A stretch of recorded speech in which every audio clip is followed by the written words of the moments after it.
Inilah breaking news Berita Satu News Channel bersama saya Ahmad Brody. Dan pemirsa, saat ini Basuki Cahayapurnama tengah memberikan keterangan seputar persidangan tentang dugaan penistaan agama yang berlangsung sejak tadi pagi. Dan kini kita langsung ikuti keterangan. 15 poin. Ya, 15 poin yang menjadi keberatan dari Bapak Basuki Cahayapurnama karena memberikan keterangan tidak benar dan fitnah pada persidangan. Izin saya bacakan. Keberatan pertama, Bapak Basuki Cahayapurnama keberatan dengan keterangan saksi Irena mengenai tuduhan penodaan agama yang dilakukan oleh Bapak Basuki Cahayapurnama pada saat doorstop di Balai Kota, kantor DPP Nasdem, dan juga pada e-book yang berjudul Merubah Indonesia, dan pada video YouTube di Pulau Seribu. Keberatan kedua, saksi Irena hanya mengambil kalimat pada Bapak Basuki Cahayapurnama sepenggal-sepenggal, tidak utuh, yaitu pada kalimat jangan percaya sama orang. Faktanya orang di sini yang dimaksud oleh Bapak Basuki Cahayapurnama bukan ulama, melainkan oknum politisi yang kerasukan roh kolonial. Ketiga, Bapak Basuki keberatan dengan pernyataan saksi Irena yang menyatakan bahwa Bapak Basuki menafsirkan sendiri Al-Maidah 51.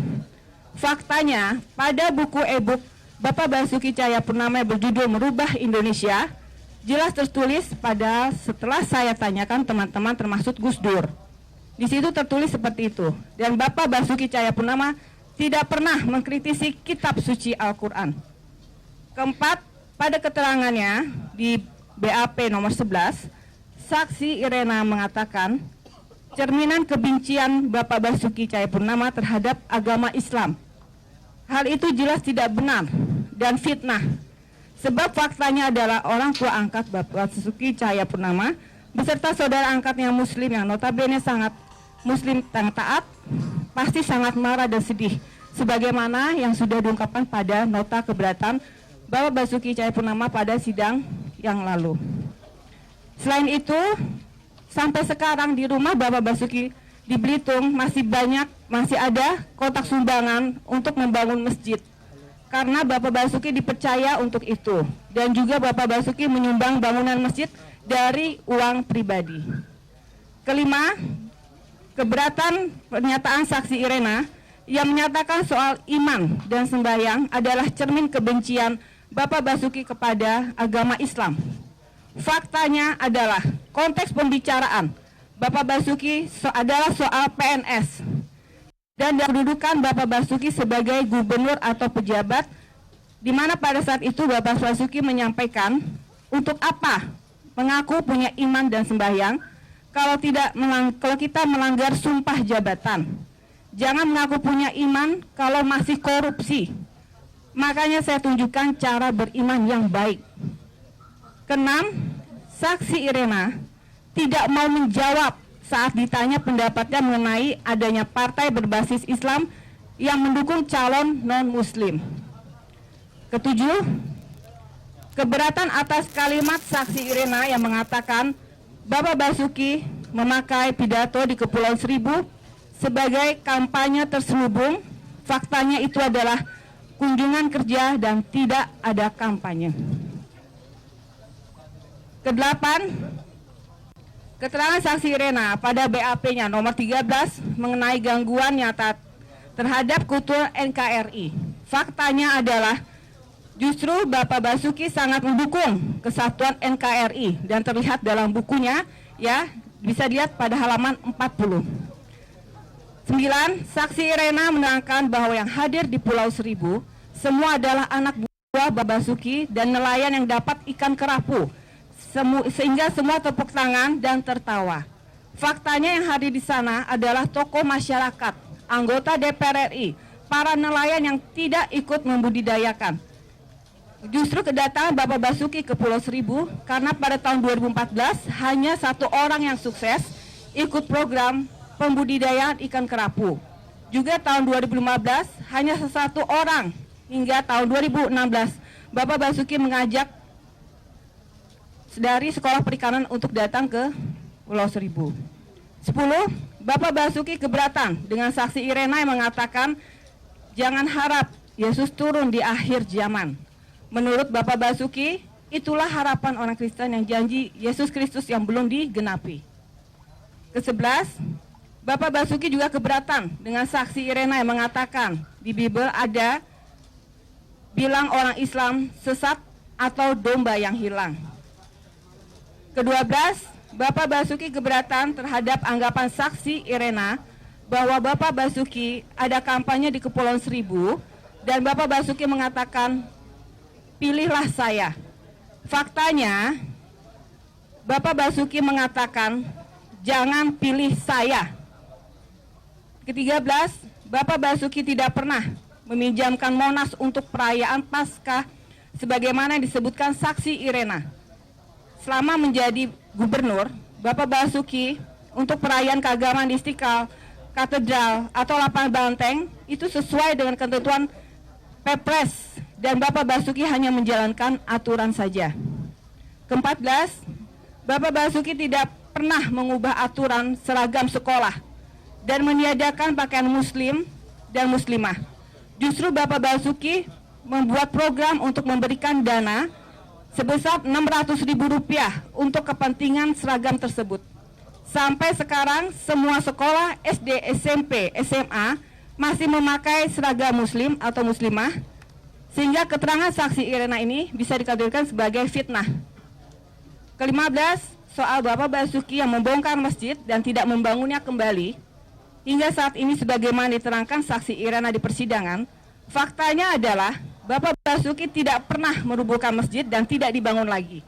Yang ada justru jika mau membangun masjid baru, maka harus merubuhkan masjid yang lama. Namun, soal belum dibangun hingga saat ini itu hanya terkait tender yang belum selesai. Atas dasar keberatan Bapak Basuki tersebut, pada keterangan saksi Irena yang tidak benar, melalui tim penasihat hukum meminta kepada majelis hakim untuk memerintahkan kepada jaksa penuntut umum untuk melakukan upaya hukum terhadap saksi yang memberikan kesaksian palsu. Atas permintaan tim penasihat hukum tersebut, dalam persidangan majelis hakim mengatakan akan mempertimbangkannya. Dan kemudian atas keterangan saksi Irena tersebut, melalui tim pengacara, Bapak Basuki akan melakukan pelaporan ke Polda Metro Jaya dengan dasar fitnah. Saksi terakhir yaitu dari saudara Wiliudin Dhani. Ya, dari keterangannya ini juga ada yang keterangannya tidak benar dan sangat tidak benar, dan ini sudah dimintakan untuk ditunda keterangannya sampai persidangan berikutnya dengan menghadirkan penyidik. Jadi akan dihadirkan sidang berikutnya 2 orang polisi penyidik verbalis. Karena saksi Dhani ini dia menyalahkan penyidik katanya yang salah ketik. Padahal di laporannya dia menyatakan bahwa dia melaporkan pidato Pak Ahok yang di Pulau Seribu itu tanggal 6 September. Dan padahal pidato itu tanggal 27 September. Jadi sebelum kejadian pidato yang 27 September, 6 Desember dia udah membuat laporan. Satu, soal tempusnya. 6 September. Ya. Yang kedua, soal tempus, tadi soal tempus, soal lokusnya. Dia bilang kejadiannya itu, pidatonya itu adalah di Bogor.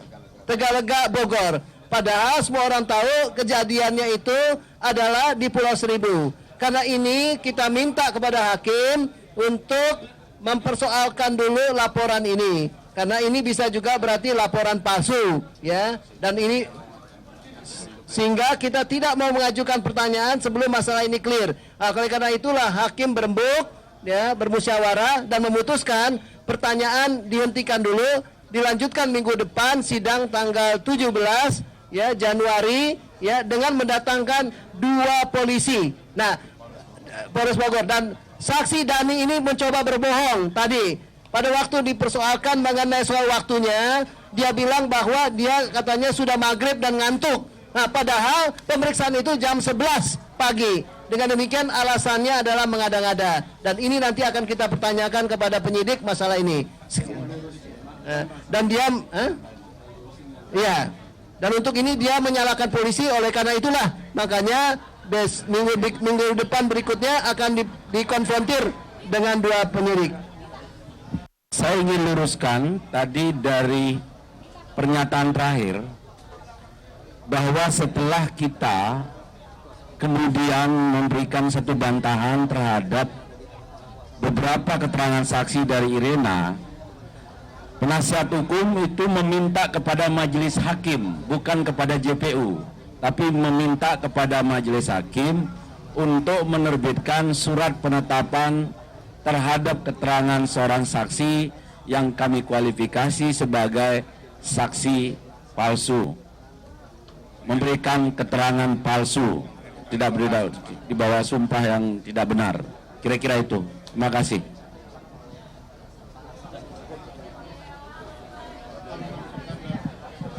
Oke, so.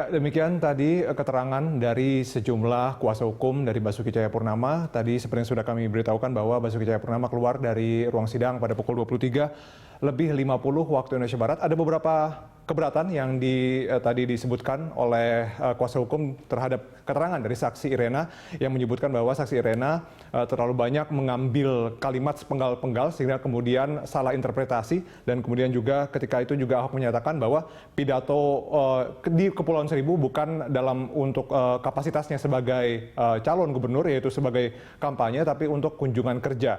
Dan tadi juga kemudian kuasa hukum juga menetapkan bahwa akan melaporkan ke Polda Metro Jaya terkait dengan saksi yang memberikan keterangan palsu. Begitu juga tadi juga kuasa hukum juga meminta kepada majelis hakim untuk melakukan langkah hukum kepada saksi hari ini yang diduga atau dinilai membuat keterangan palsu, dan majelis hakim akan mempertimbangkan hal itu.